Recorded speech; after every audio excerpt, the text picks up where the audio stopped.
like to call to order Ramsey County Board of Commissioners. Roll call, please. Jevin Singh, Here. McGuire, Here. McMurtry, Here. Miller, Here. Zhang, Here. Commissioner Moran is joining us remotely. Thank you, Commissioner Moran, and Ortega. Aye. Could we stand for the Pledge of Allegiance? I pledge allegiance to the flag of the United States of America and to the republic for which it stands, one nation, under God, indivisible, with liberty and justice for all. Acknowledgement, Commissioner Jevin Singh. Every community owes its existence and vitality to generations from around the world who contributed their hopes, dreams, and energy to making the history that led to this moment. Some were brought here against their will. Some were drawn to leave their distant homes in hope of a better life, and some have lived on this land since time immemorial. Truth and acknowledgement are critical to building mutual respect and connection across all barriers of heritage and difference. We are standing on the ancestral lands of the Dakota people. We want to acknowledge the Ojibwe, the Ho-Chunk, and the other nations of people who also call this place home. We pay respects to their elders, past and present. Please take a moment to consider the treaties made by the tribal nations that entitle non-Native people to live and work on traditional Native lands.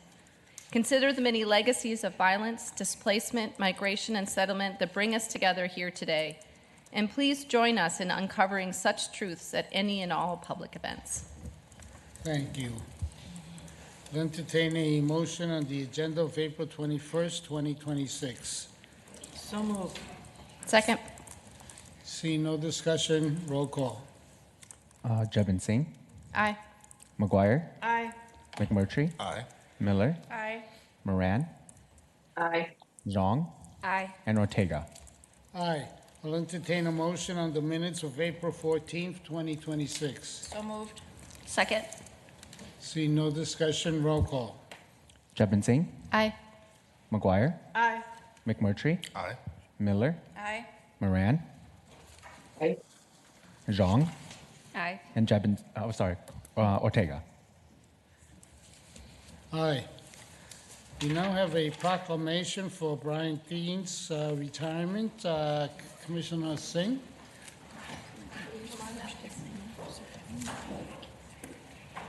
Gotta get him. Good to see you. Excellent. Does anybody else join us? Yes. Well, everybody feel free to come on up and be part of Brian's Look at them all. Come on up. Yeah, come on up.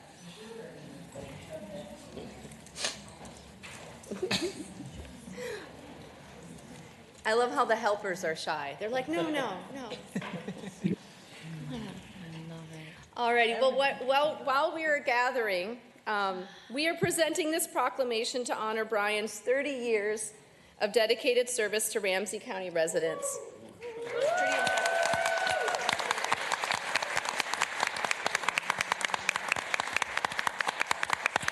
This reflects a career rooted in compassion, leadership, and public service. Today, we are recognizing his lasting impact across social services, including work in the Mental Health Division and the Children and Family Services Division. In his tenure, he not only expanded access to services, but also improved care and advanced equity-focused initiatives.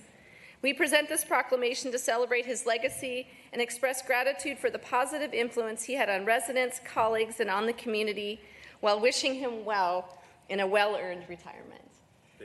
Thank you. And I have to say, the first time we really met was at an adoption event.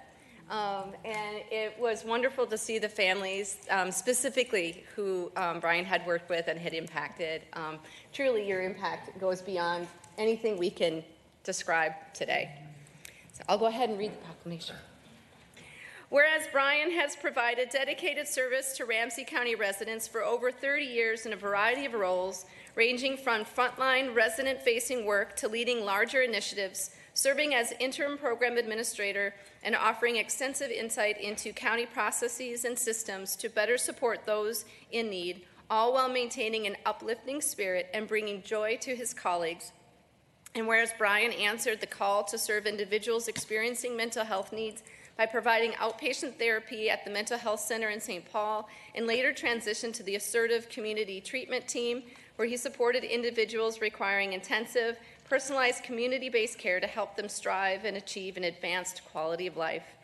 And whereas Brian stepped into a supervisory role at Ramsey County Adult Urgent Care to share his expertise in mental health care through a 24-hour crisis response model, building out both the services provide and the physical locations at the 402 University site, making services more accessible for clients, further showing how to meet residents where they are at in the community or on site. And whereas Brian most recently served as the permanent support manager in Children and Family Services, providing support to supervisors, staff, families, and providers across foster care, licensure, adoption, and child care licensing processes, and leading with compassion, advocacy, and most importantly, heart.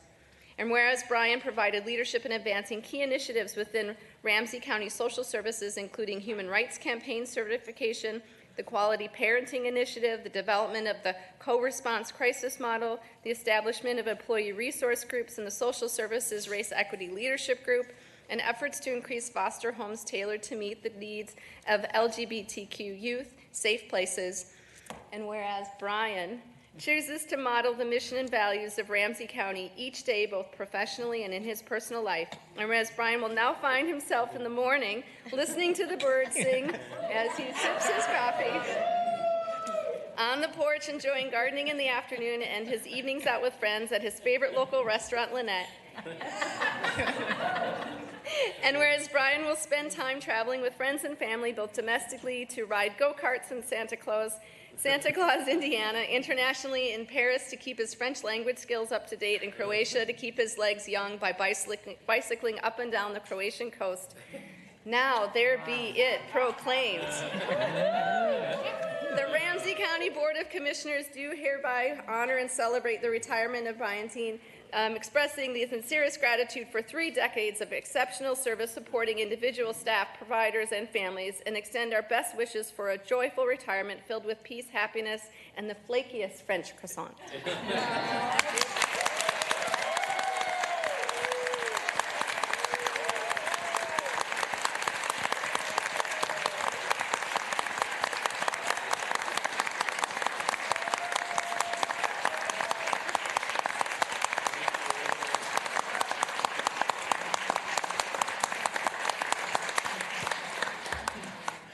Good morning. Morning. Chair, County Manager, Wendy Ross. I had the pleasure of working with Brian for several years. Brian taught me a whole lot of things that I know about leadership and just how to treat people, so I have a few words. 30 years well served. For 30 years, you've walked these halls with a steady mind and an open, full heart, a quiet strength behind it all, a master of both craft and art. And if you know Brian, he knows his craft and art, specifically cooking and baking, something we have in common. All right. Your wisdom shaped the work we all know. Each challenge met with thoughtful grace, a love of history shining through. As stories found their time and place, but then knowledge more than skill. But more than knowledge, more than skill, it's how you made each person feel. Always greeting people with hugs. Seen and valued, heard and known and loved. With kindness, constant, and he's always real. You built connections, strong and true, where laughter lived and the respect often grew.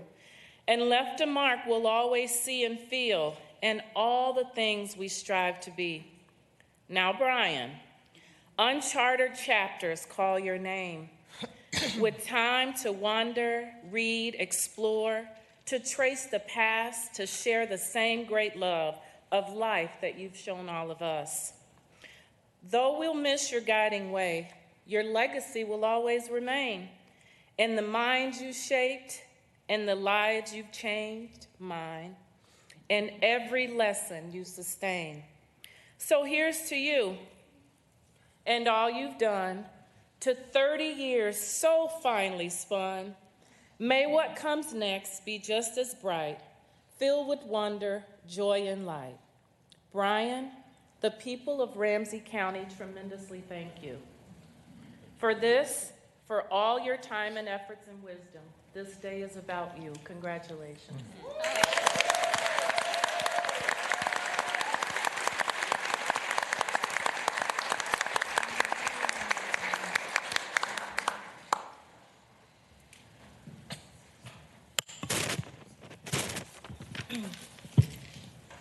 Thank you. My name is Lola Adbar. I'm the founder and CEO of Partnerships for Permanence. I want to thank you for celebrating Brian, and I appreciate the invitation to speak about him today. I was introduced to Brian by Director Wendy Ross almost 4 years ago. What a full circle moment that we both get the opportunity to honor Brian today. Wendy, thank you for being an exceptional leader that has connected me to wonderful people, a lot of them in this room, and especially Brian. Over the last 4 years of partnering with Brian, he has been consistent with how he shows up for me and our young leaders at Partnerships for Permanence. From the day we connected, there was a warm, sincere, and gentle spirit that radiated from him. I knew this was someone who just didn't talk the talk. He cared about the work. Brian has a profound talent of listening and comprehending what you are saying, finding common ground, showing empathy, and making you feel seen and heard. Over the years, we've had conversations about the work, the system, and how best to help our young people transition successfully into adulthood. Brian always embodied what it truly means to be a strong advocate, an ally, and champion for systems change. He has a unique way of showing empathy and being relatable to our young people's needs, from coming up with unconventional solutions to problems, inviting us to the decision-making table, showing up to celebrate our small and big wins. I've had the pleasure of learning about the journey and struggle that Brian overcame to become the person he is today. In a world that often doesn't respect vulnerability, empathy, and compassion, Brian exemplifies all of those characteristics with great charm and humility.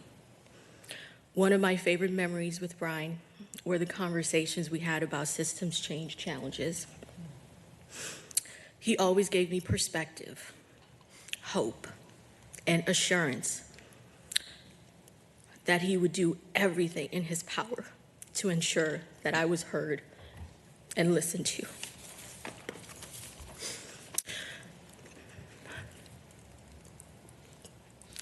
Brian always provided uninterrupted time, healing space, and a sense of humor to help ground me in the work.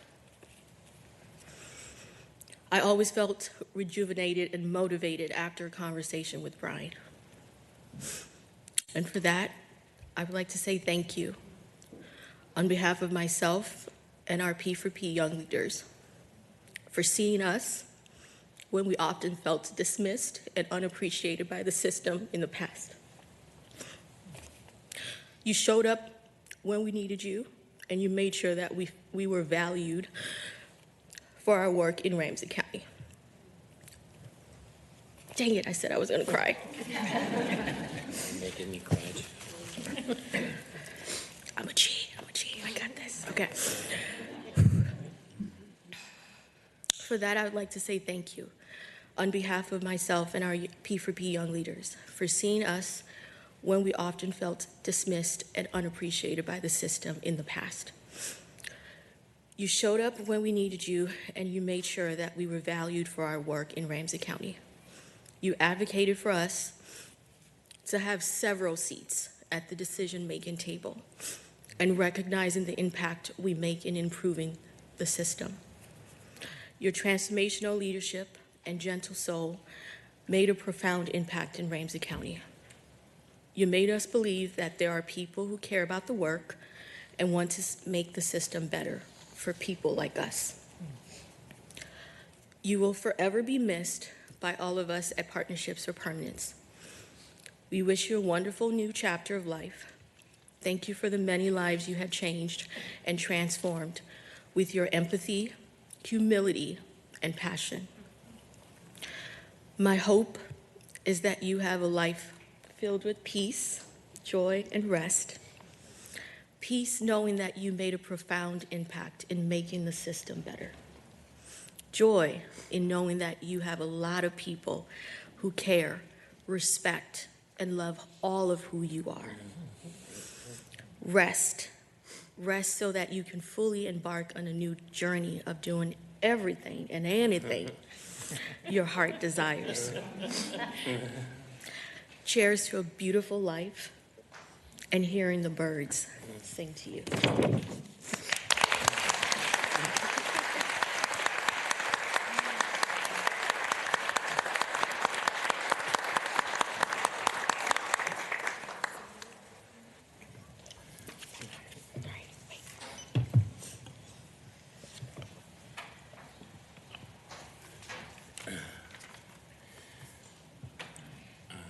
Well, it's an emotional day for me today. I didn't know what people were going to say, or I didn't have a chance to read the proclamation, so the words are very kind. The 30 years have meant a lot to me.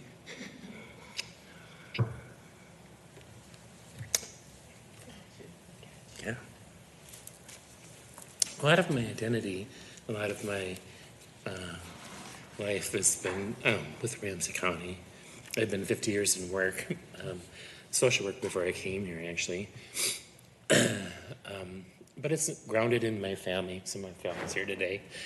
And my small town life in Wisconsin, where my dad was an agribusiness, serving millions of dollars of livestock and farmers every day getting crops to the field and food on the table, trying to balance that with family life, but teaching me really about values around service and community. People who would, compete in the fields every day for corn and milk, but also build a barn up if there were a fire. My dad believed in community.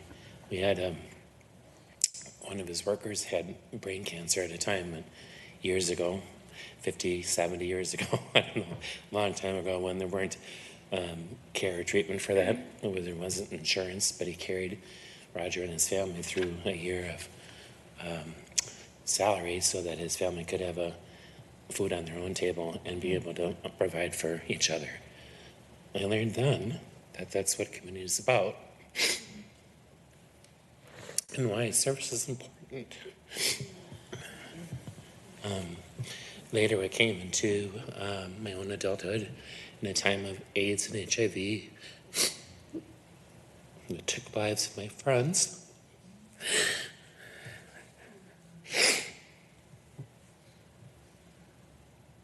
But it also gave me voice to think about how to do better and how to bring justice to a community. I didn't know then about systemic inequities or discrimination in that kind of way until I faced that head on in a time period that was difficult for my community.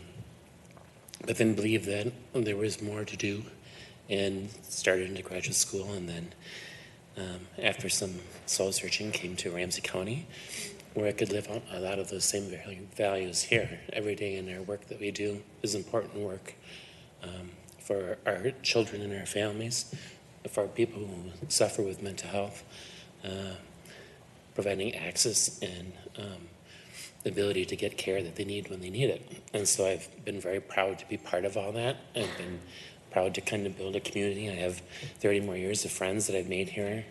I appreciate the support from all of you and the board that see the work that social services goes through every day and centers our children and our family and promotes mental health and mental well-being. I'm honored with Sophia and Bobby as my leaders. I know that they fight for equity and inclusion every day. This is the reason why I'm here at Ramsey County, I think. This is the reason why I'm overwhelmed today with everyone's, my staff, important to me. They do the work every day, the hard work. Ramsey's about 24/7.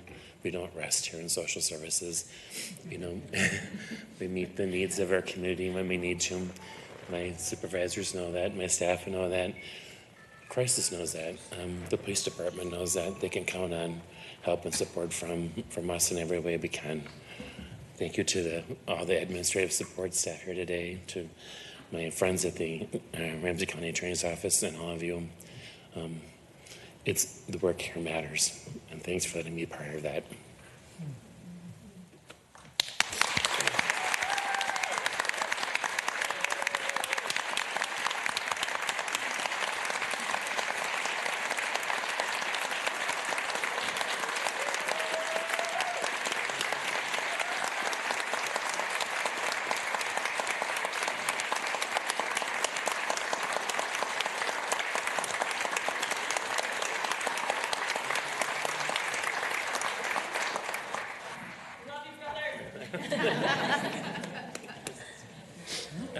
Wow, okay. Well, I think it would be great. So typically what we like to do now is have everybody be able to say. Hold on a minute. We do photo, oh, I'm sorry. I think a few of us, Let me yeah. let Yeah. Jane go and then Yeah. manager. Yeah, I couldn't let this opportunity go to waste. Brian, thank you so much for your many years of service in Ramsey County. I know you have said yes to many requests of your service, much beyond what you always bargained for in serving our community over and over again, and then taken other assignments and supported the need and filled gaps over your many years here. And so I want to thank you. I think what people shared about you really resonates with me. Brian and I had a chance to run into each other many a day in the back of the East Building. We would be the last people to leave the building usually. There'd be a couple cars. And you always use that chance to just talk so positively about the work. It could have been easy to just, kind of bemoan the day. And you always, I just remember getting in the car thinking, I want to love my job and care about people like you do. So you inspired me with those back of the parking lot conversations. And I just really want to, just uplift your many years of public service. You are a great demonstration of someone who has given us so much. And so thank you. We honor you today. Thank you for your service. Thank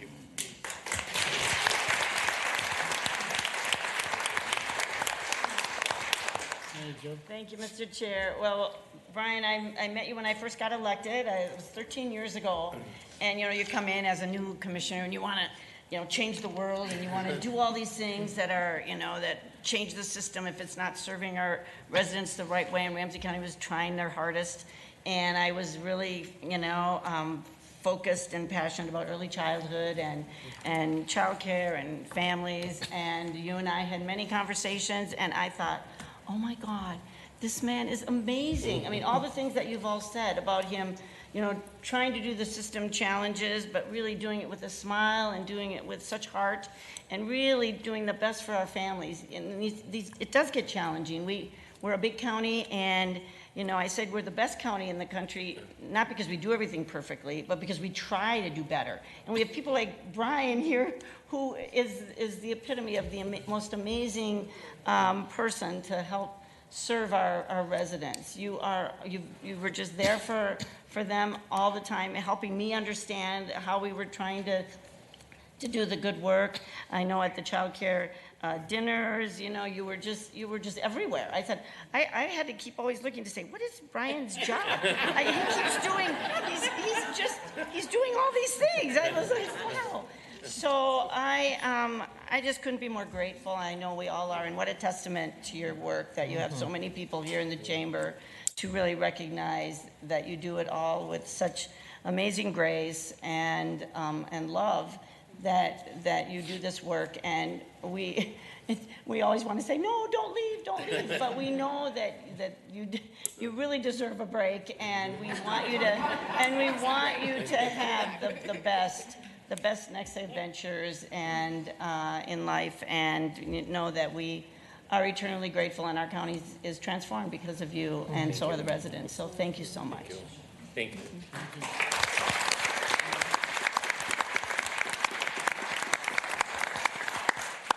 Brian, I just want to say thank you. You've been a familiar face for as long as I can remember. And, you know, you're one of the, I could think of several folks in the county over the years that you sort of just been there and take charge of whatever task is given you. And provide us with a comfort level that we won't, you'll take care of it.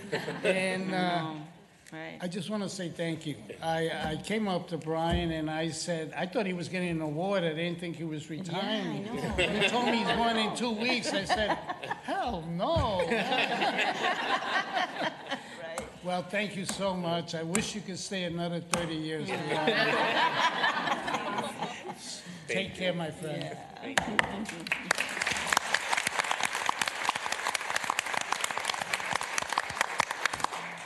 So what I was going to say is that typically we have everybody introduce themselves and say where they're from, and then we take a picture. But I was wondering, since we have such a large celebratory group, if maybe we should take the picture first, and that'll help with our kind of traffic control as we go around with you.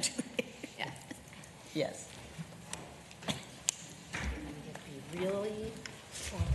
Really fancy. There we go.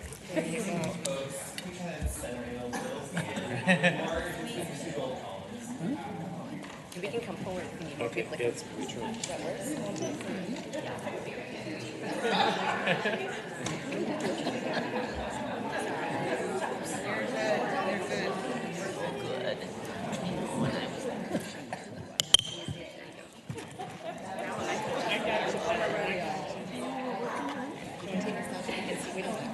Yeah.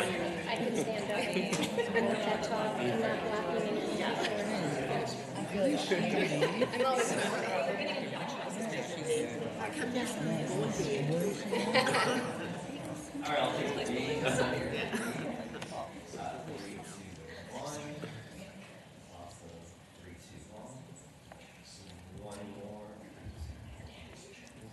Thank you. Great job. Yeah, it's a great job.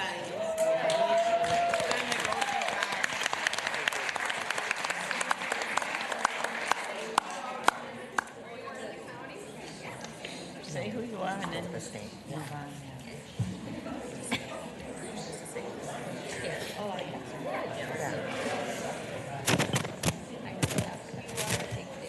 There was.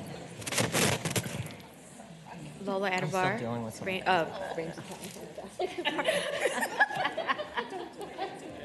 Partnerships for Permanence. Oh my gosh.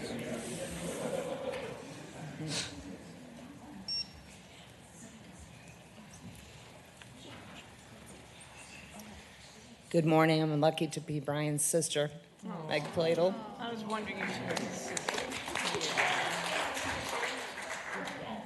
Fallon Huynh. I'm with Social Services, and after this, there's cake and refreshments in room 41 downstairs. importantly. Wendy Ross. Hi, I'm Casey DeLima. I'm Planning Specialist with Children and Family Services. Peggy Schulte. I went to graduate school with Brian almost 40 years ago. Aww. Just start. My brother Brian, Alex Cleveland from Social Services. I love you, brother. Love you too. Peace to you all. Yeah. Charles Goff, the manager in mental health. Thank you, Brian, for all your years of service. Good job.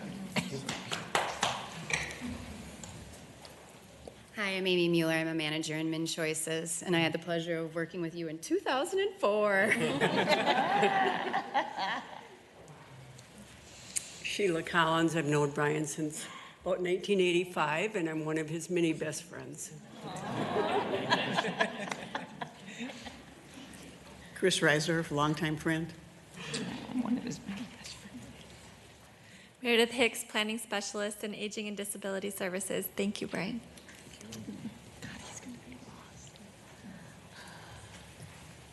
Cody Hillstead, Human Services Manager, Mental Health Division. It'll be nice all beside us we got to have together.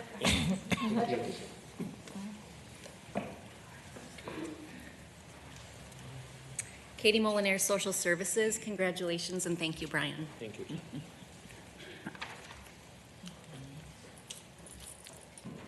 Kenya Walker, Social Services Deputy Director of Mental Health. Thank you, Brian.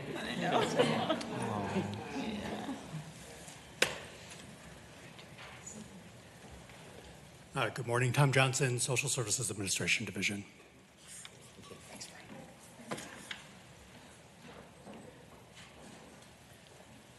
Brent Florin from Aging and Disability Services. I'm going to miss you a lot. I'm going to. Brent and I also knew each other from community a long time ago. I'm Sonal Red. Good morning. Foster parent that's worked with Brian for several years.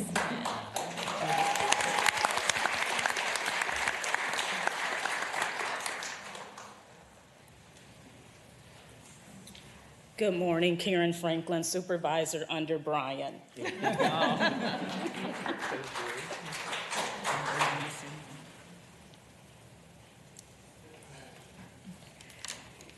Good morning. I am Julie Johns. I'm also one of Brian's supervisors and protege with cooking and baking and all other kinds of things. I will miss you greatly.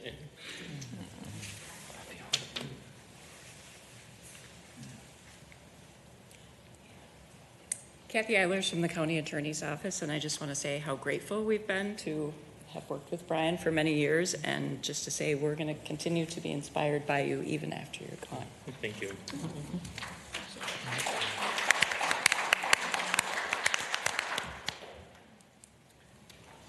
And I'm Christos Jensen, Assistant Director with our County Attorney's Office and our Human Services Legal, and I've worked with Brian. I've had the pleasure for 11 years of working with Brian. We have several sort of generations of post-permanency attorneys who are not here today. But we all love you. Thank you.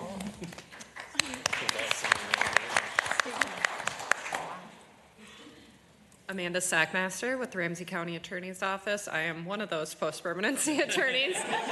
Thank you, Brian, for your kindness and leadership. Thank you.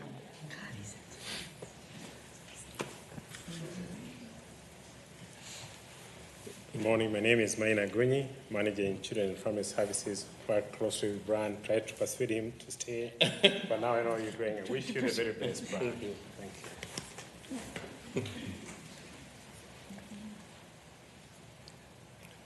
you. Hello, Nikki Conway. I work for Dakota County now, but had the pleasure of working with Brian and Ramsey for a long time. And I came back because he's such a wonderful colleague and friend and a brother. Thank you.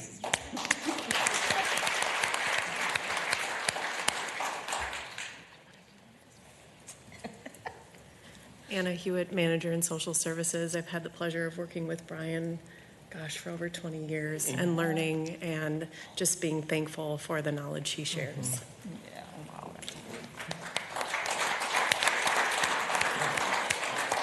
Tara Jebin Singh, grateful commissioner. Let's give it up for Brian.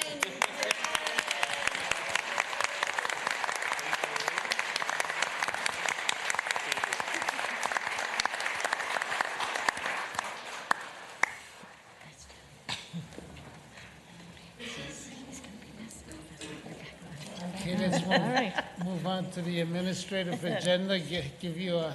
Okay. You ready? All right, ready to go. Okay, Chair, I move the following administrative items.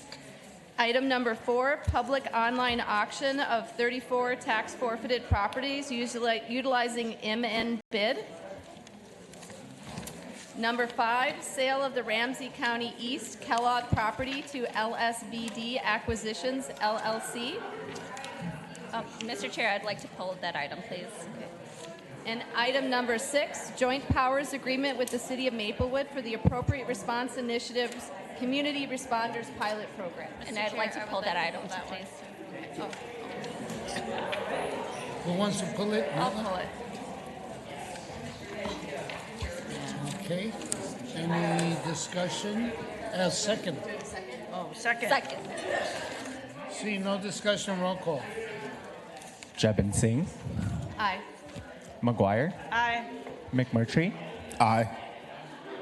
Miller, Aye. Moran, Aye. Zhang, Aye. and Ortega. Aye. Commissioner Jean? Thank you, Mr. Chair. I just wanted to pull this item here because this is part of county property, and the board had. Move item number 5, sale of Ramsey County East Kellogg property to LSBD Acquisitions LLC, please. Do you need a second? Second. Okay, thank you. Thank you, Mr. Chair. I just wanted to pull this item and just lift up this. I know that this building has had a very a big part of Ramsey County's history and also to our community. So I just wanted to lift it up, but also to just hear more about the plans for it. Yeah.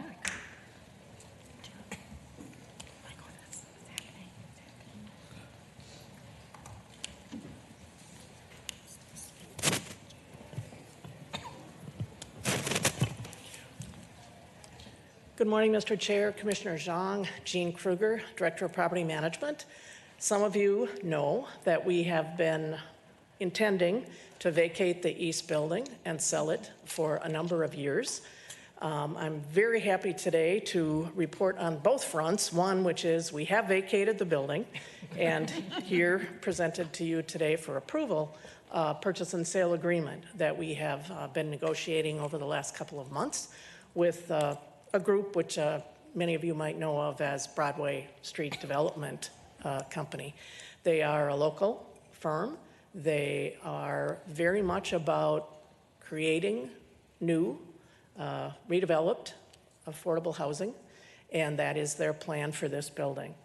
So we enter into the purchase and sale agreement today. It really has already started, but this really puts us into their due diligence phase, where they will continue to look at the building, evaluate it, everything from the grounds, the structure, the systems, and also work on their design for the conversion of this building from office and prior uses, which are very interesting, but into affordable housing. They will be creating their plan for the building, but they anticipate being able to develop about 200 affordable units at various levels of the AMI. And also they believe that they can do a small amount of commercial on the main level of the facility and really be a catalyst for this office to residential conversion, and really a catalyst also along Kellogg Boulevard and along the River Bluff. It will be a journey for them to get through their due diligence and financing and construction, et cetera. But they and we really look forward to this as a catalyst, as an activation for downtown. Thank you, Director Kruger. I just want to thank you for your work in both planning the transition, maintaining it, and also and just making this hopefully possible and for us to reconvert its use. I know that it has longstanding significance to, we just celebrated, our staff who have been there for 30 plus years, right? So it means something to both our staff and to our community members who have utilized our services there. And that this won't be, that this is being converted into affordable housing. So thank you so much for your work and leadership there. Yes, thank you for that. It takes a good team, and we've got one. Oh, maybe the county manager is going to address this, but I'm just for expectation's sake, and we're very excited about this. So thank you for all of your work. But for expectation's sake, so they're doing their due diligence now, and then there'll be a final sale, or this sale is contingent upon this agreement is contingent upon their due diligence, and then how long does that take? And then when might we expect this to start really moving? Yes, good questions, Mr. Chair, Commissioner McGuire. The purchase and sale agreement really lays out a time frame for their due diligence period to really do all of this investigation and design that they need to do. But the purchase and sale agreement also lays out a timeline for their financing. They will be seeking city, state, even federal assistance at the federal level, really including historic tax credits. So that is a part of what they're doing, is looking at the building, its historic significance, et cetera. So long-winded way of saying it will take a while. The complete timeline laid out in the purchase and sale agreement could be between 14 and 18 months before we would actually close on the real estate transaction. There does not need to be another agreement. Optimistically, everything goes well and per that plan, and that would be a real estate closing likely third quarter of 2027, after which they would then move into construction. Thank you for that. I just want to let people know it's coming, but not, they're not going to be able to, look at units, this year probably. This year for sure, not this year, yeah. Thank you.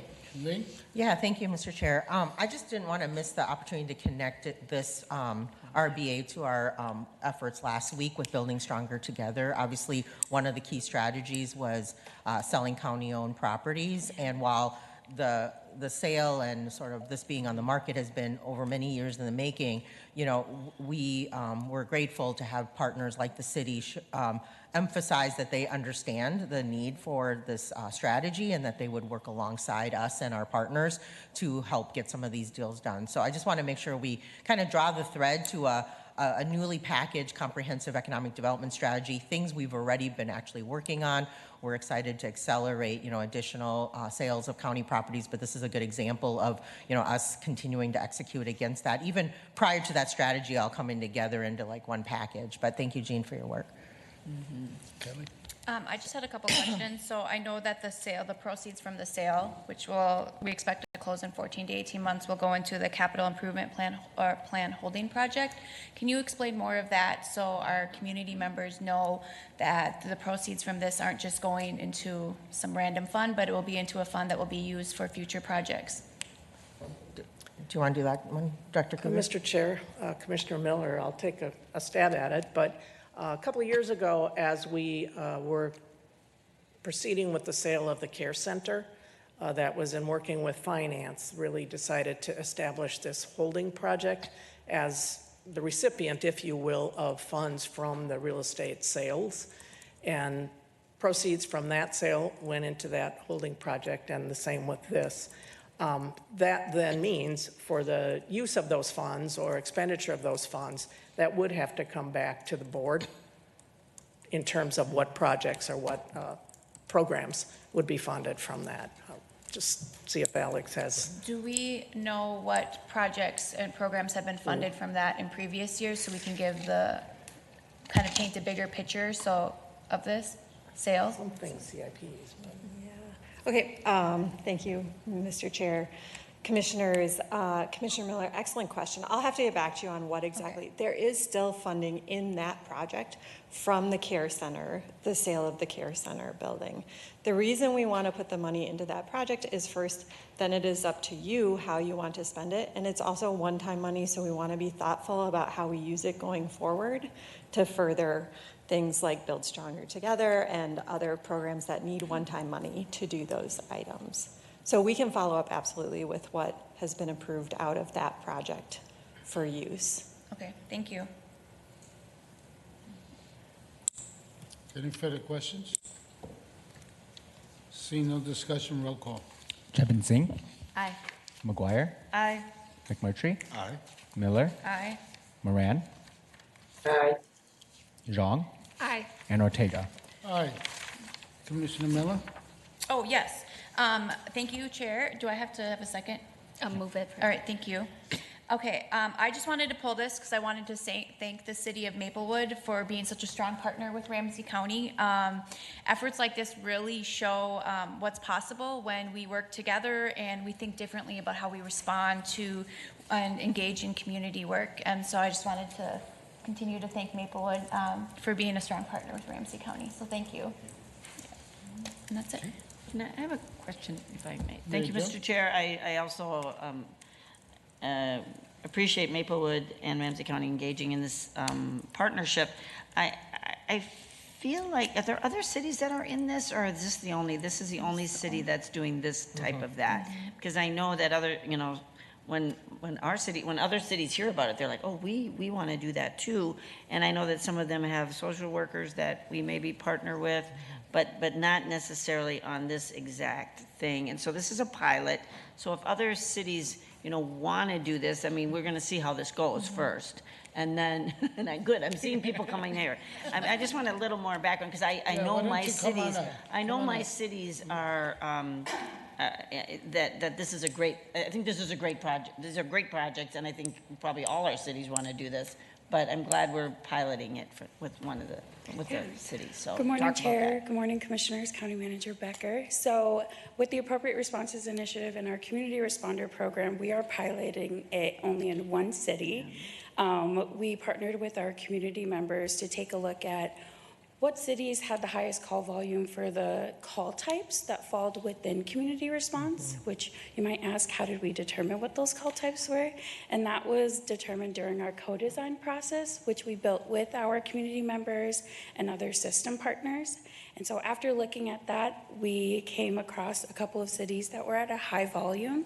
And after talking with our community members, we landed on the city of Maplewood. And so we presented that to the chief and the police department, and they were very great partners to be able to move that forward. And that's kind of the part where we've been at now.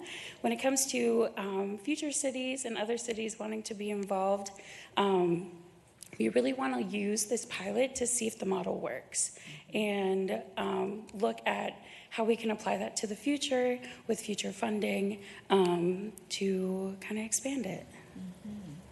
Great. So I'd like the officer to say just a word, because you're here. I was thinking, oh, why is there an officer here? Just talk about just a couple examples of the kinds of things that are going to happen with this responder, with this appropriate responses initiatives. Well, Mr. Chair, Commissioners, thank you for having me today. My name is Mike Dugan. I'm a lieutenant with the police department, and part of my responsibilities is overseeing not only the new ARI project, but our embedded social worker program that we also partner with Ramsey County on. We feel that the value of the ARI is really going to come in two folds. First, it's going to come from applying the appropriate response to calls where officers are not needed or required, especially on non-criminal interactions, which we tend to have quite a few of. Additionally, following up with community members, and then proactive engagement. And the proactive engagement, particularly with at-risk populations, is going to prove extremely beneficial in our view. And that's based off of our experience with our embedded social worker program, just the volume and the problems that they're able to solve and get people connected to services and really impact and change lives. So we're hoping that this program is not only going to expand that, but greatly improve for our community and our citizens. Yeah. Well, thank you so much. I'm so grateful to hear from all of you, and I really appreciate this program. I'm glad you're piloting it. I hope it works, and I hope you find all sorts of learning. You learn lots of things from it, so that when it comes to our communities, we can benefit from all of that. So thank you for that. Commissioner Singh? Yeah, I just want to say, as a former provider and community who was experimenting and partnering with our local public safety officers to think about how we have the appropriate community-based responses, and then also when they also have to be attached to our 911 or our public safety response. And there have been different initiatives all across the country who have tried and failed, or tried and succeeded, or tried and got close but not quite there. And what I found frustrating in that time of innovation was that there wasn't a lot of study on what was working and why it wasn't working. And so I appreciate the thoughtfulness. I know sometimes thoughtfulness in deliberations means a pace that isn't rapid fire. But in a greater sense of public safety and communities trying to approach this in a much broader sense of how we meet the community's needs, I appreciate that this is part of a thoughtful, reflective practice that will bring us actual information that will inform our broader appropriate response throughout our communities, not just here, but in other communities that are trying that. So I appreciate that piece of it, and look forward to listen to what we'll learn from it. Thank you. Thank you. Go ahead, Commissioner Jean. Thank you, Mr. Chair. Oh, I'm sorry. Oh, go ahead. Garrison. I won't be I quick. had Garrison first.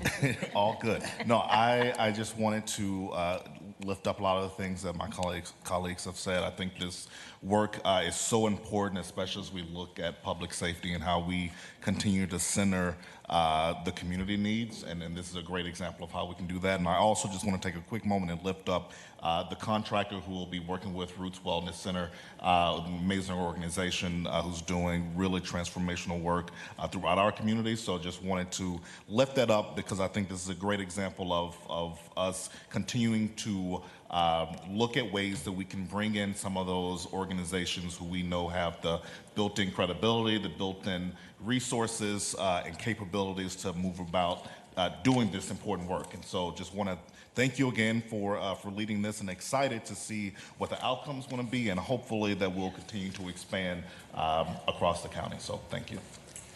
Thank you, Chair. Thank you, Commissioner. I would actually love to invite our contractor up here to introduce themselves with the responders as well. And I forgot to introduce myself as well. I'm Christine Bangar. I'm the Integrated Health and Justice Administrator.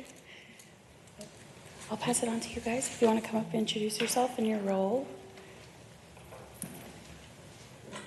Hi, everyone. I'm Katie Armendariz. I'm the founder of Roots Wellness Center. Super excited for this. We've been boots on the ground for the past 13 years. We've done outreach on the green line, the blue line, to connect with on-house folks, people using substances, mental health, all of that. And this is just an opportunity to extend that work and keep communities safe without using a lot of law enforcement resources. So thank you. And then here's Kamaya's supervisor of. Hi everyone, I'm Kamaya. I will be the supervisor of the ARI program, and we're super excited to get boots on the ground and connect and continue to support community in the best way that we know how.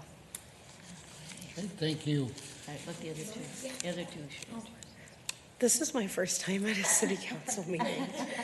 My name is Sarah Van Blarkum, and I'm one of the ARI people, I guess. Hi.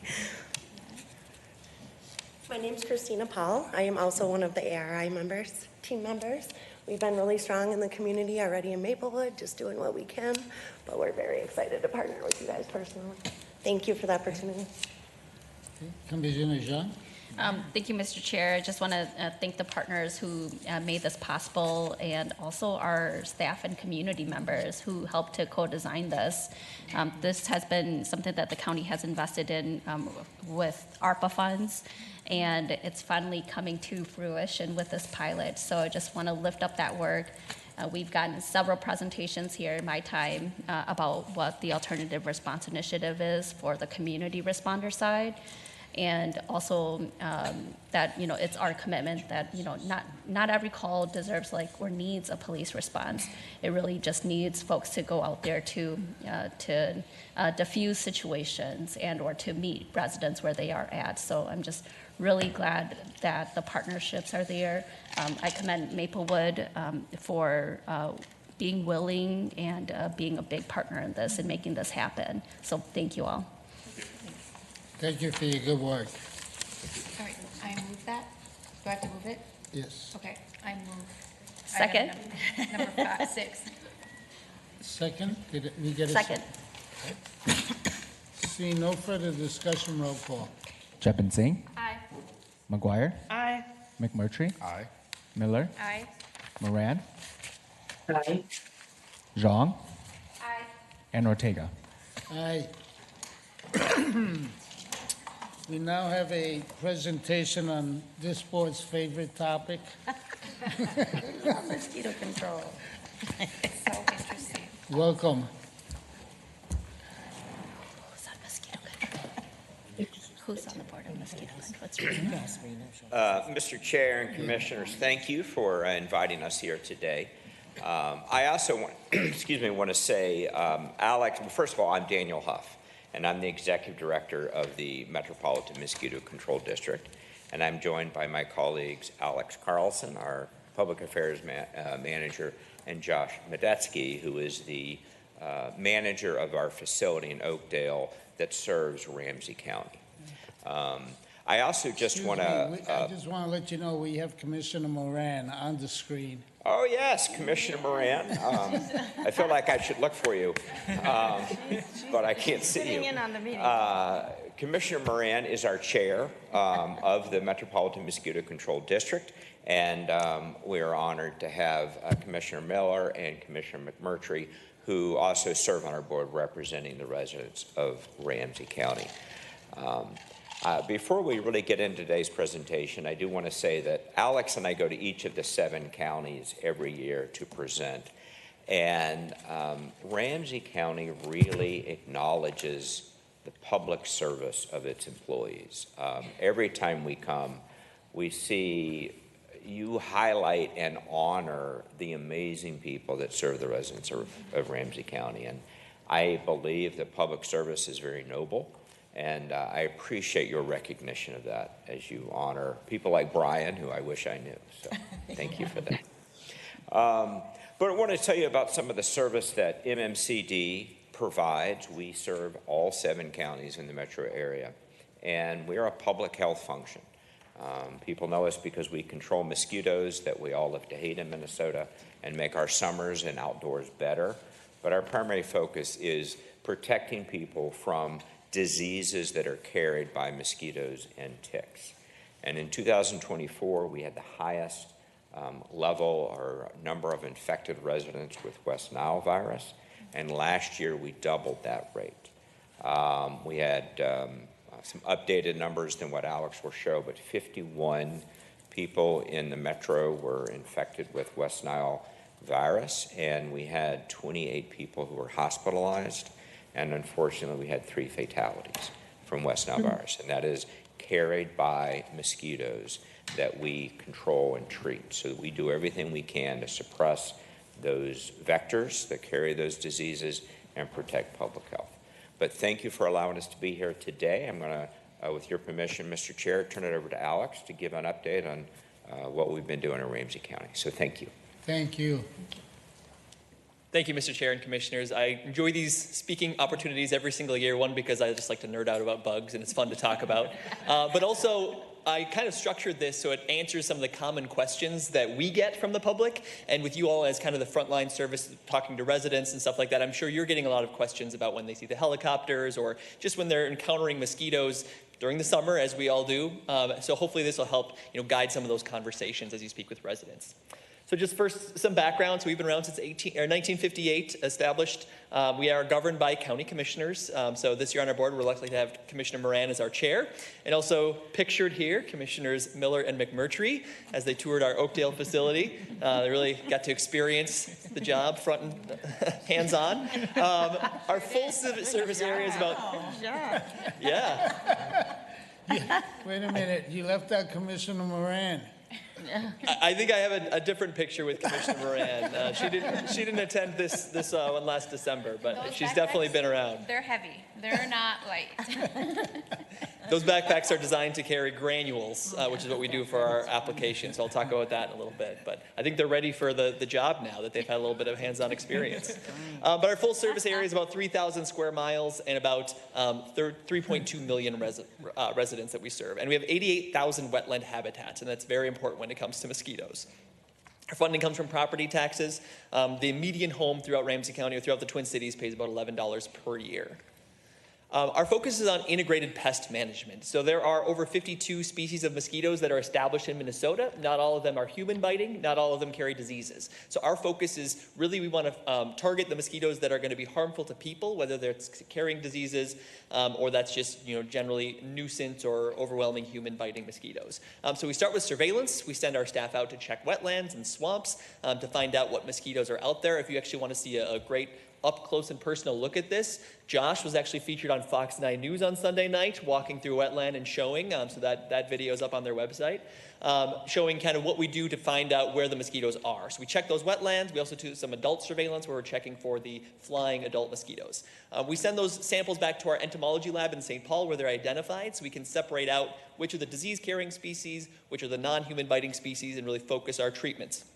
And then we go out and do control. Then we review everything that we do to make sure that we're being safe, effective, and targeting what we really want to target. And then public education and engagement is a very important part of our mission as well, getting out into the community and reminding people, what bug sprays are safe and what ones should be avoided, what things you can do in your yard and your neighborhood to protect your community from mosquitoes, because it is a, hands-on, all hands-on effort. Other services, mosquito control is in our name, but we don't just focus on mosquitoes. We do some control and surveillance for biting black flies or gnats, which emerge from rivers and streams.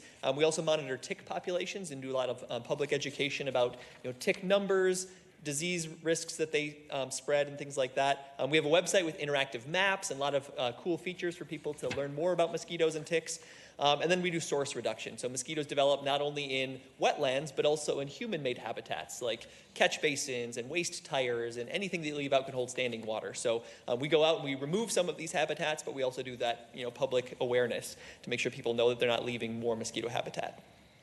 So the big stories from 2025, as Dan mentioned, West Nile was kind of the big story from last year. There was about 50 cases, I think 51 was the final count, for throughout the Twin Cities, which surpassed the previous record of 28 pretty significantly. So that's front of mind as we head into this season. There's only a specific species that spreads this disease, so we're going to make sure we're monitoring for that species and communicating with county public health if we're noticing any high numbers or things that people should take precautions. Another big story from last year was we saw the first emergence of cattail mosquitoes in 5 years. The last time they'd come out was 2020 in significant numbers. They're dependent on the previous year's rain, and so this is one species that we can kind of project with some accuracy. So we saw a big return of them in 2025, and we expect another decently high year for cattail mosquitoes in 2026. And then we had a very quiet spring last year, not a lot of early spring mosquitoes because of the dry April and also the low snow melt. And we are anticipating something similar this year, and I'll get to more into our forecast in a little bit. All right, this kind of looks strange on here, but I'll explain what this graph is. It's also in the annual report if you want to follow along. But the green line is the 2025 mosquito numbers, and the x-axis there is supposed to be week to week. So basically the beginning of the summer to the end of the summer. The gray line is the 10-year average. So you can see last year we started off really slow in the spring, and then we saw that big spike around the beginning of July, and then we were pretty much right on average through the rest of the season. Excuse me a minute. I see Commissioner Moran has her hand up. Yes, thank you, Mr. Chair. Can you hear me? Yes. Okay, wonderful. So I need to intervene because I'm here going over to the Capitol to testify on one of our priority bills around the Poplar River's edge. But I just wanted to, before I go, just to say I am really saddened that I'm not there in person for this presentation and for the meeting today. As you all know, that the mosquito control is one of my favorite committees that I'm on. This includes county commissioners from the 7 metro county areas. As one who values prevention and want to go on the front end, this is a lot of the work that mosquito control does, which is when I came into this seat as county commissioner, I had no idea and was like a really pushback about being on this committee, but it has turned out to be one of my favorites. I just want to say for our executive director, Daniel Huff, has like 25 years of high-level leadership experience in public health. And the work that we do is about public health and protecting people from mosquitoes, but also from the diseases that come from mosquitoes. And so I just wanted to spend a little time just to say that I am really excited and glad to have my partners in crime a part of this, Commissioner McGuire, Commissioner Miller, who's also on this committee, who is really representing Ramsey County and the values that we hold around public health, prevention, community engagement, and just leading in general. So, Mr. Chair, thank you for giving this moment. I didn't want to just leave without stating or saying something, and to let you know that I need to head over to the Capitol. Thank you, Commissioner. I was going to call you at the end, but you might be called away. Right. Thank you. And when I appointed Commissioner Moran to the mosquito control, she was not a happy camper. And now she's the chair of the board and she loves it. Mr. Chair, I think every commissioner goes through that. They're like, what is this mosquito control? And then you get on it and you love it because the information is so interesting. And, you know, we all transition off it, you know, because of the new commissioners and everything, and you miss it when you're not there. So, yeah, thanks. Okay, go ahead. Thank you, Mr. Chair and Commissioners. And I'll just point out this photo, the picture on the left there is one of our CO2 traps that lures in mosquitoes. We set these up every Monday night to collect mosquitoes. And then that bag is what we might see some weeks when we have those high mosquito numbers. That's a bag full of mosquitoes that were collected in one night from some of those traps. So, and then we send those back, and our lab will count each of these individually and identify them by species. So we are very busy in the summertime. Our main focus when it comes to treatment is larval control. So when people see our helicopters out or our drones or any on-the-ground treatment, typically what we're doing is dropping those dry granules that target mosquito larvae that are active in wetlands. So this graph just kind of shows year by year.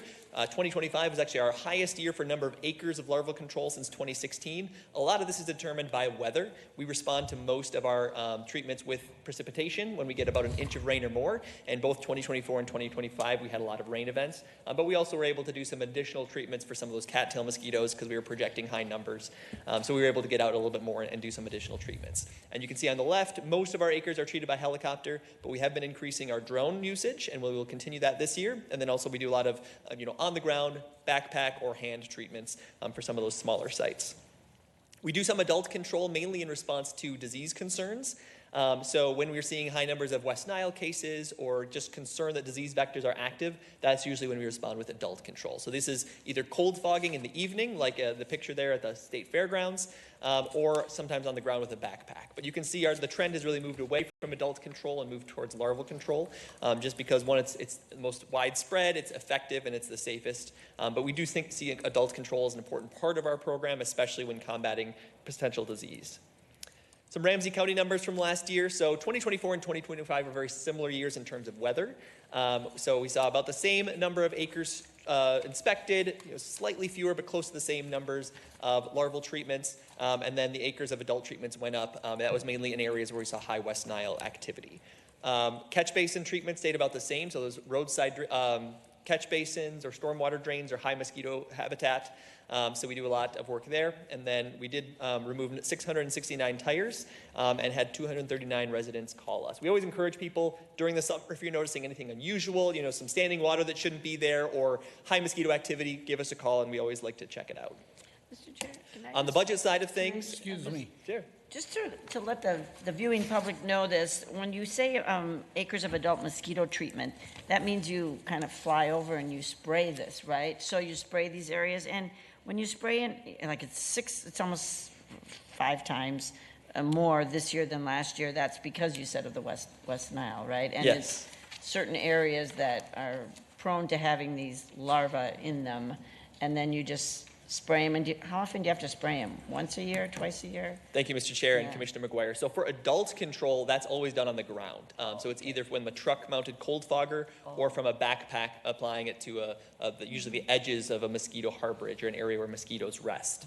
And so it depends on the area. We did a lot of cold fogging around the state fairgrounds because that was when West Nile was peaking and a time when lots of people were descending on the area. And so that accounted for some of those acres. We also did, I think Ramsey County might include some areas around the river and stuff like that. And so we'd had to do some additional treatments along there where we saw high West Nile activity.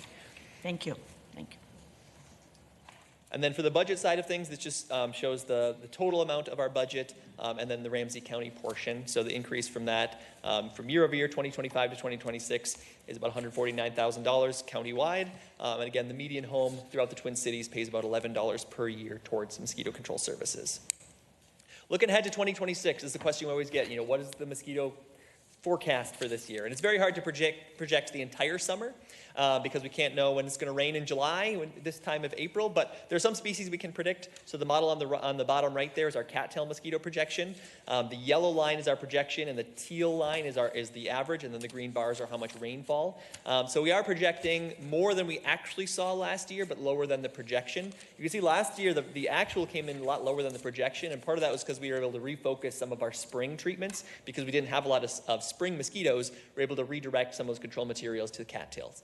That really made a big impact. So hopefully we can be proactive that way again. Excuse me, Commissioner Zhang? May you just go back one slide there?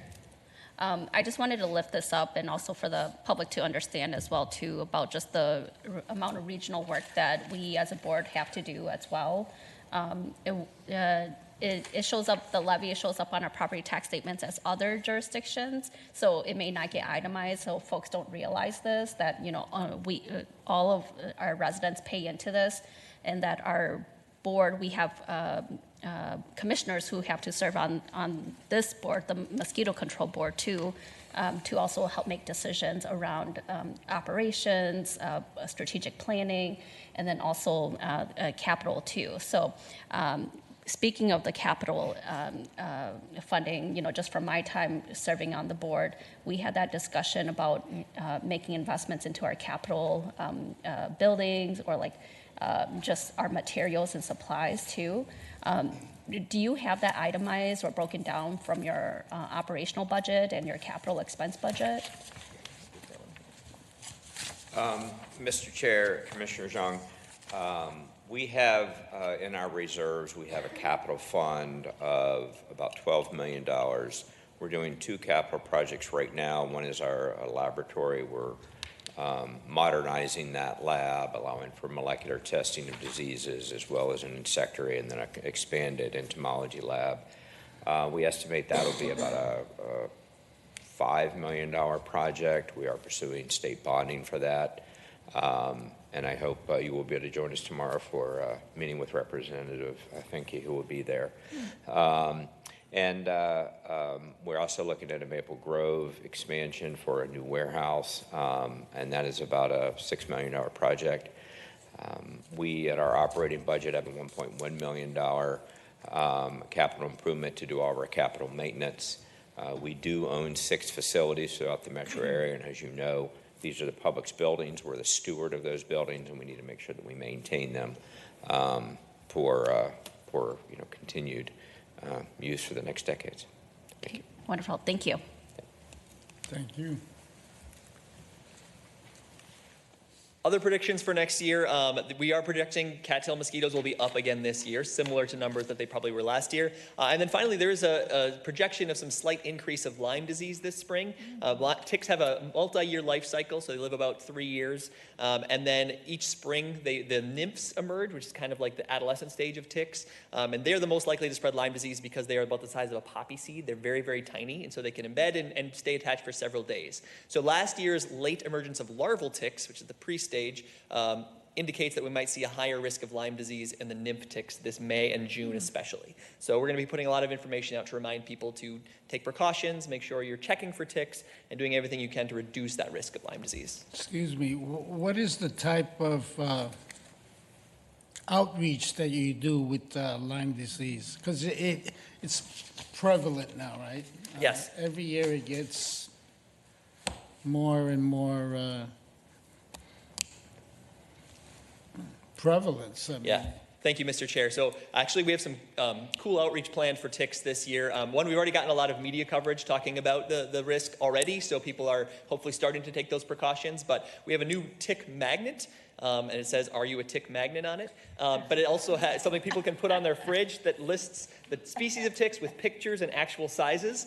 So you can actually, if you find a tick, you can figure out what species it is to know if you need to watch out if it's one that carries Lyme disease. And then also we're having a form on our website where people can go and request a mosquito and tick safety kit, we're calling, but it's basically a little pouch that has cards to identify the different types of ticks. It comes with a tick removing key if you want to help remove ticks, ways to identify the different species, and then also just precautions you can take for yourself and for your family to protect from ticks getting on. So that's all what we have going on this year, in addition to just being out at public events and posting online. Can you repeat how people get that kit? Sure. It'll be on our website, mmcd.org. Okay. Oh, and we also do have a language line that we're premiering this year so that we can communicate with people from any different language. So if people want to contact us who are non-English speakers, we're going to be able to work with that as well. Same when we're out in public, if we're engaging with people and they want to talk to us and they need a translator, we'll have a live translator on our phones this year. Thank you. One big change for this year throughout the 7 counties is our tire procedure. So we've become a victim of our own success when it comes to recycling tires. So for the previous years, we've always gone to residents' homes and picked up any tires that they have. And it's no cost to district residents, which is a great program. It's a great way to reduce those habitat that's created by those tires. But last year, district-wide, we went from about 10,000 tires picked up the year before to over 22,000 last year, and it's become a big burden on staff time and just the time it takes to go out to all these residences, especially when people only have like 1 or 2 tires. So what we're doing instead is we're doing county drop-off days. So what we're doing instead is we're hosting our own events where people can bring tires to us, and then we will still collect them and recycle them at no cost. So it can be up to 10 per household. There are dates. The application, the appointment setter is live on our website. So if you go to our website and look for waste tires, you can sign up to an appointment. The Ramsey County event will actually be at Aldrich Arena, is where we're hosting it. And so on that specific date, residents can come and drop off tires, and we will recycle them. So it's a great way to continue to remove that habitat without doing too much burden on our staff time. Yeah. Yeah, Mr. Chair, or County Manager Becker, I was just wondering, do we have tire drop-off at our environmental center? That's what I was That's thinking. available? I don't believe so. You would know about that, right? You guys are centralizing that. Yeah, through thank you, your Mr. effort, Chair and right? Commissioner Zhang. Actually, your county environmental usually refers people to us. Okay. And so we're communicating with them to tell people about our recycling days. Okay. Because how many are you hosting in Ramsey County? We're hosting 2 events in Ramsey County this year, one in the Okay. spring and one in the fall. Okay. Yeah, I'm just curious about a potential partnership where like folks could just drop it off and then there would just be scheduled pickups, at our environmental center, if that's something for you to consider. I've asked them about it because I go there a lot, and I wondered if they did take tires. They did say that they sent them to you, but I'm wondering the same thing. So maybe, I think it's another thing, but I wonder. But who knows if our facility can Right. hold Can it handle too. it. Right, I So, don't know if yeah, they can- I don't know if definitely they- something for consideration if they can to handle it. explore. The thing is that you have 2 events a year, and if people miss those events, then they'll dump the tires because nobody's going to hang on to them, especially if you got 4 or 5 tires. So I was thinking along the same lines with the environmental center. Is there a way where there's where you could go anytime like you do with your recycling, or because it makes it difficult for folks when there's only 2 events a year. Quick question, can other counties participate in our counties, and can we participate in theirs? So could we go drop off in Dakota, Scott, or Carver counties if needed? Thank you, Mr. Chair and Commissioner Miller. These are all really good questions. So this is our first year doing widespread county-based drop-offs.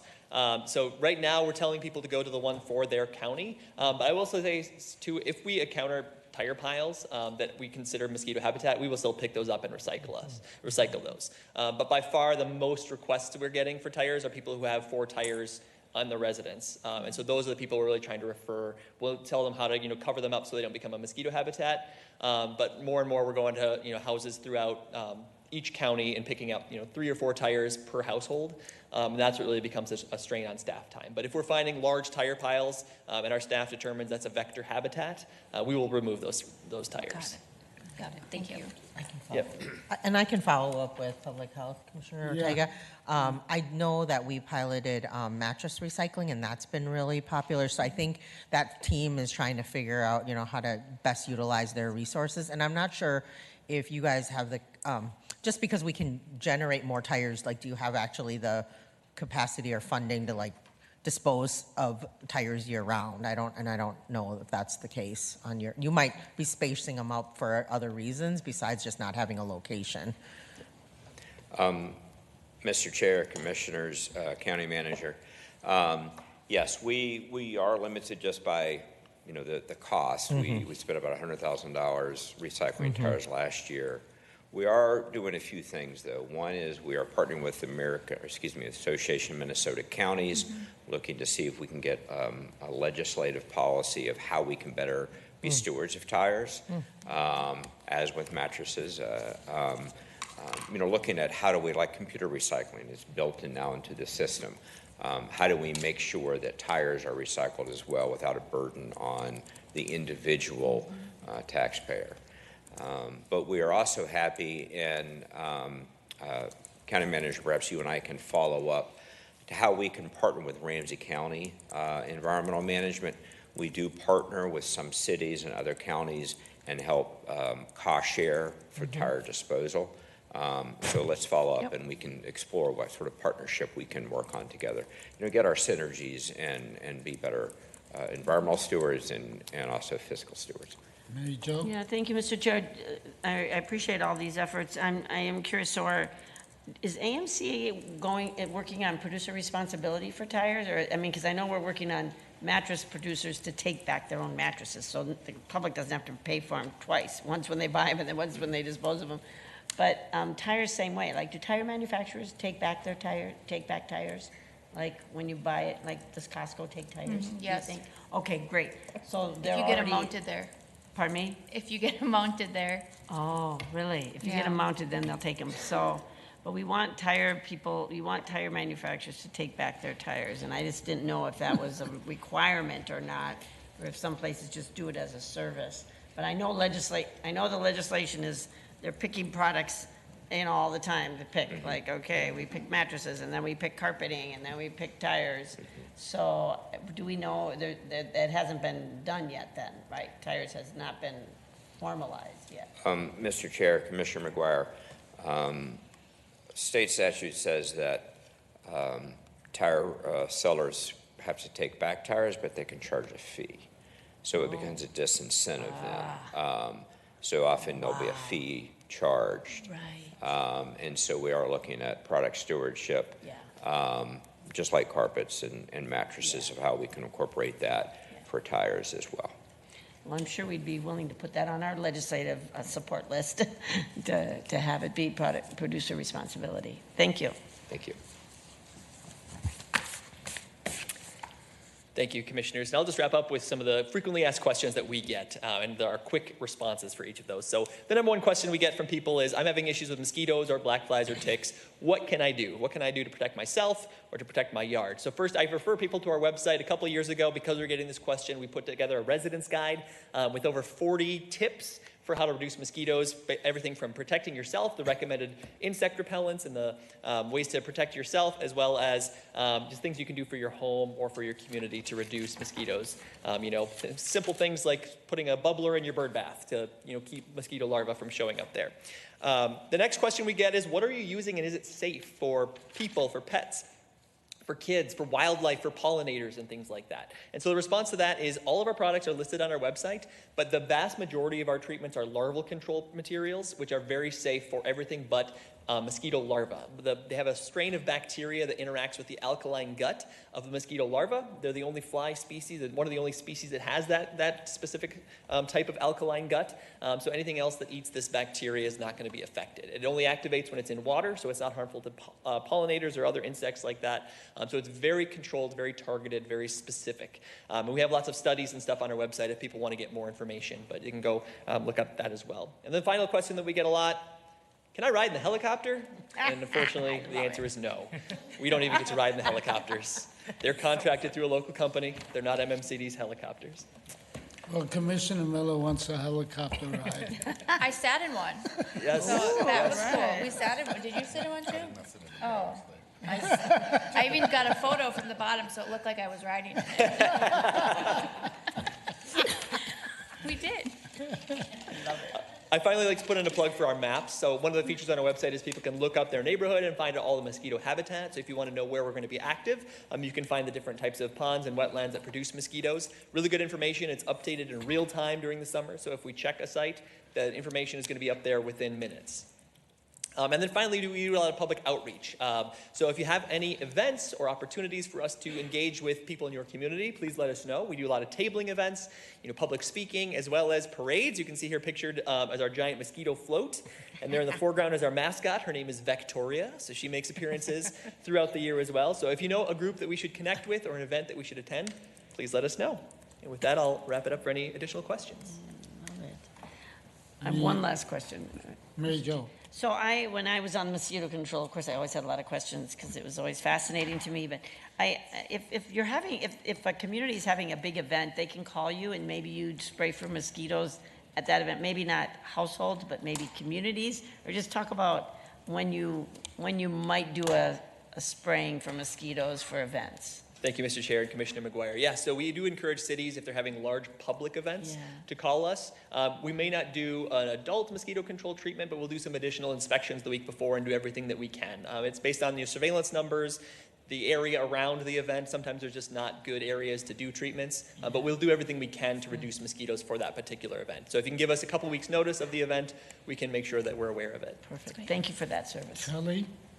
I just have one quick question. What is the difference between MCD and their spraying versus going to a private company and having your yard sprayed versus chemicals? I know we had a chat about this. I would just like to hear that on record for the public to know. Sure. Thank you, Commissioner Miller. Well, the main difference is we're so widespread that we can really focus on larval control and have a big impact. Most people don't have a pond in their backyard that's producing mosquitoes. So most of the times when you're hiring a private or commercial company, they're doing adult mosquito control. If you hire a licensed applicator who's been certified by the Department of Agriculture, they should be following the label and taking precautions to only apply those treatments in safe areas. But a lot of times those adult control materials, they do have risks to what we call our non-target species, bees and butterflies and things like that. So if not applied correctly, there is a risk for non-target species. But there are very good commercial companies that are taking those right precautions. So just make sure you're doing your due diligence if you do need to do some research before you do any hiring or anything like that. Perfect. We do not harm the bees and the butterflies. Just getting that out there. That's a good point. Any other questions? Thank you very much. I appreciate it. Thank you, Commissioners. Thank you. Thank you.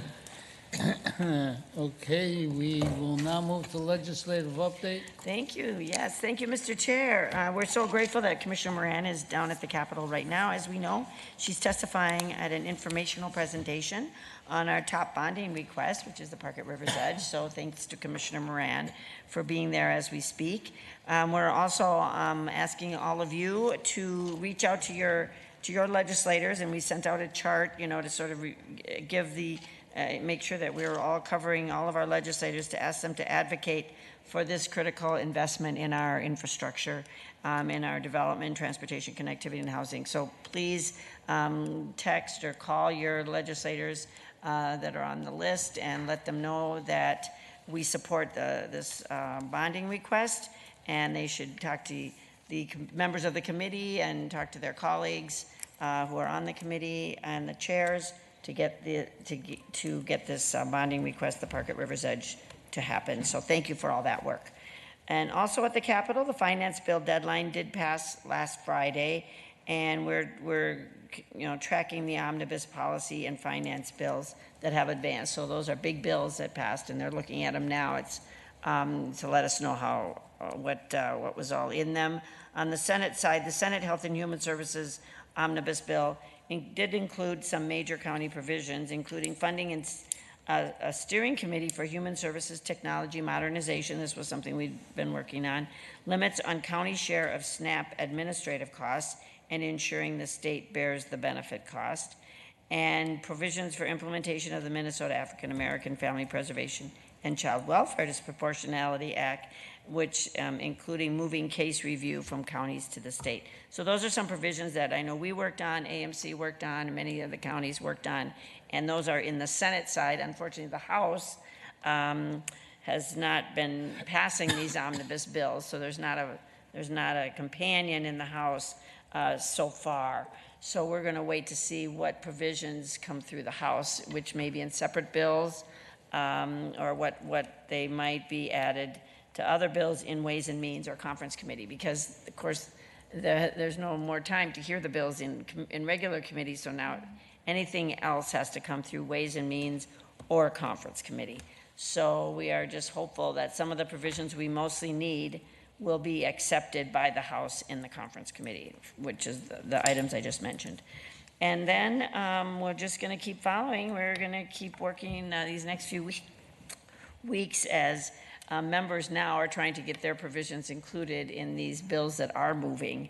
And so we're keeping a watchful eye on what's being included and what's not. So, but anyway, just thanks to all of you for really working with our legislators on the things that we most need to happen, especially the bonding request.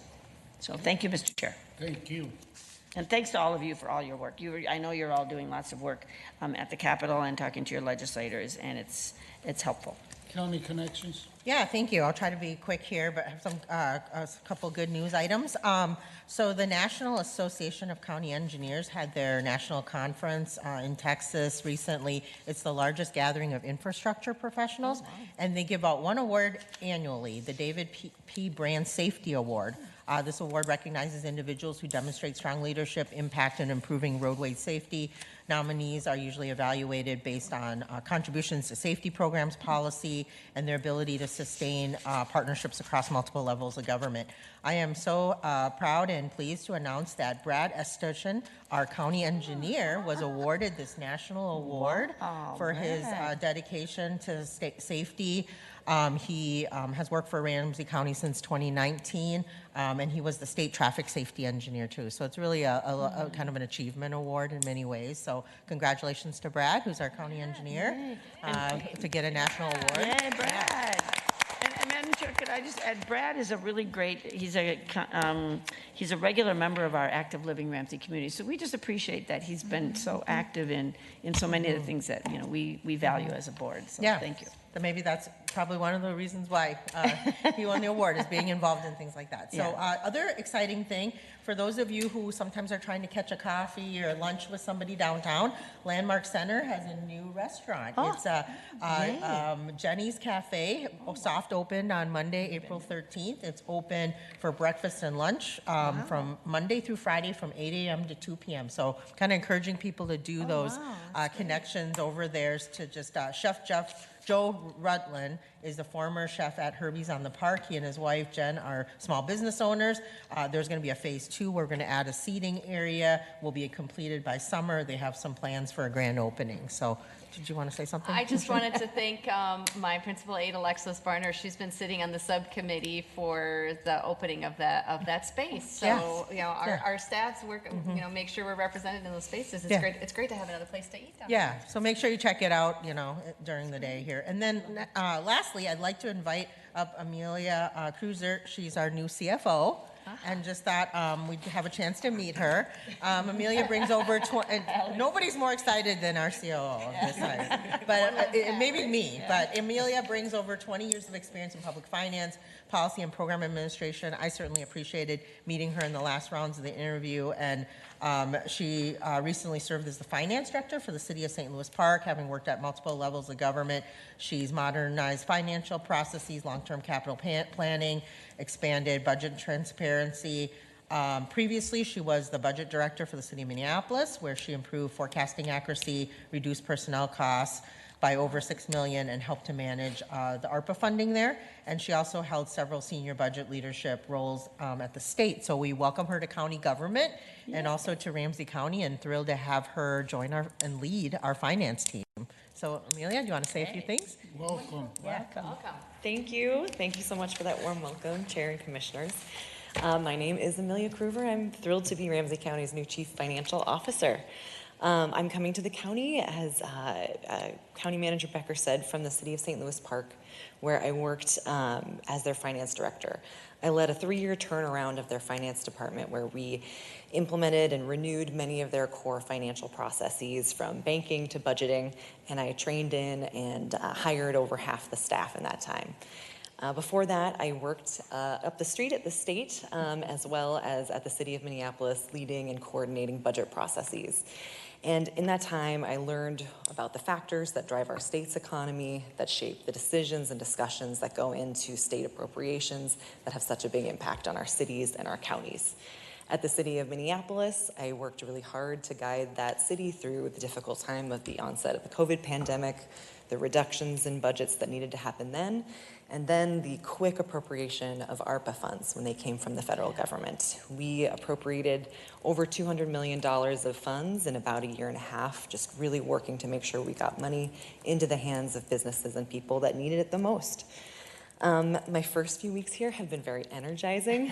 I have a house full of relatives right now. It's my eldest's birthday tomorrow. She's turning 12, so I've got people in from out of town, and they've been asking me about my new job, and I've been reflecting a lot about what it's been like at large events and at smaller gatherings. I've really been struck by the unity of purpose and have heard many times, unprompted and unscripted, people use the phrase, "One Ramsey County."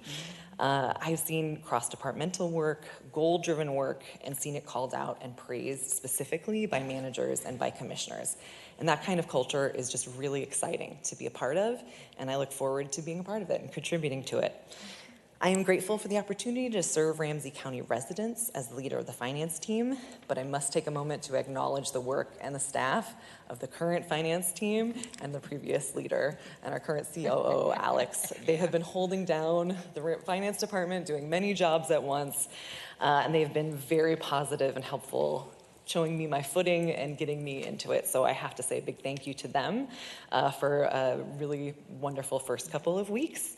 I see all the work that they do, and I really appreciate it. I'm motivated by work that improves people's lives. I believe how we raise and invest public money can either reinforce the status quo or help to change it. Ramsey County's commitment to transformation and pursuit of opportunity and wellness for its residents is inspiring, and I'm excited to get to work. Thank you. Welcome.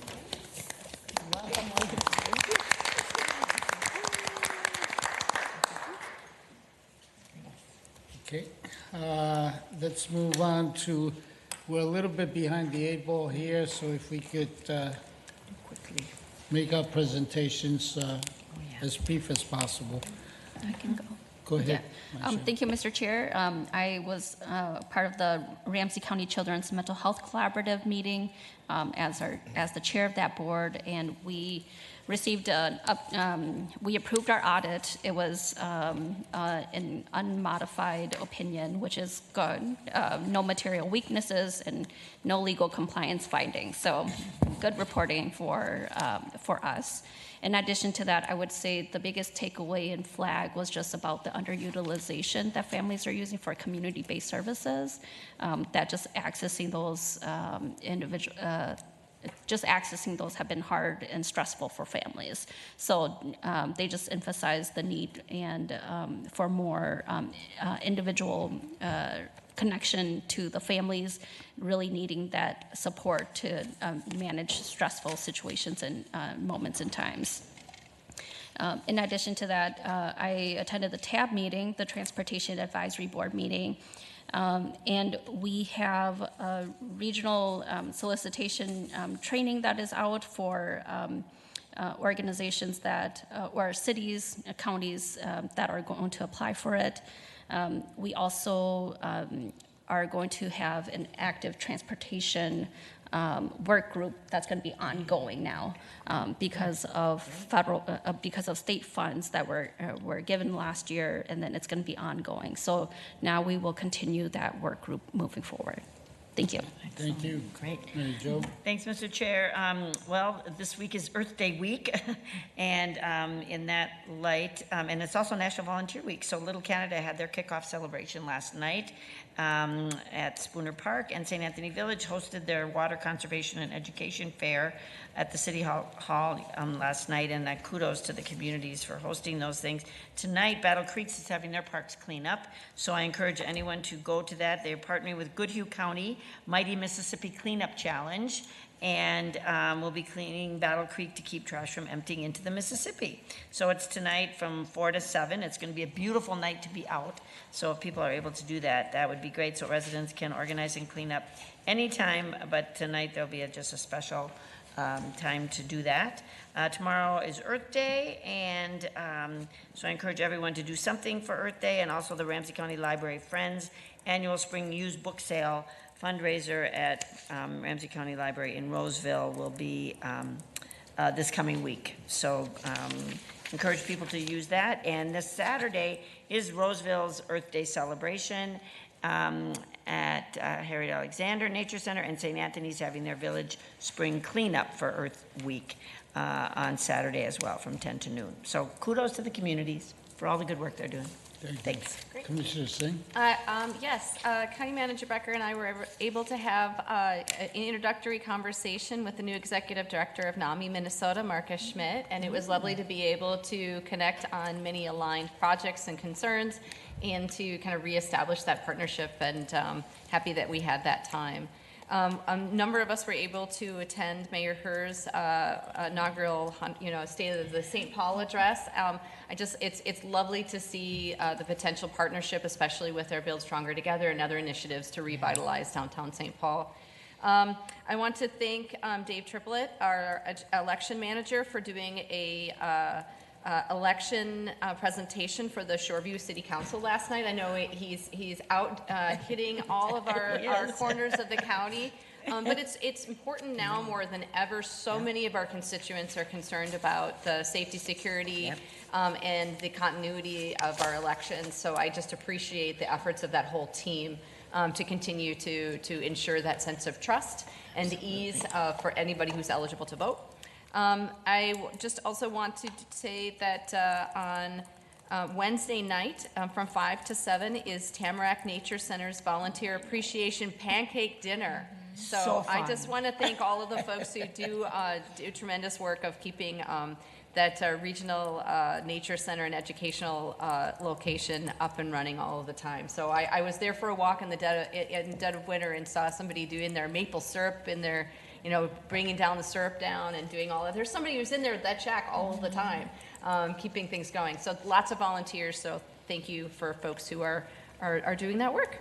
That's a great event. Have you been to that? Thank you.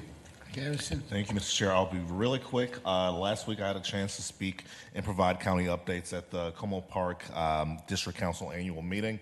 Myself, along with representatives from City Council and Mayor Herr, were in attendance just to provide updates and get questions from folks on issues pertaining to Como, to the Como Park neighborhood.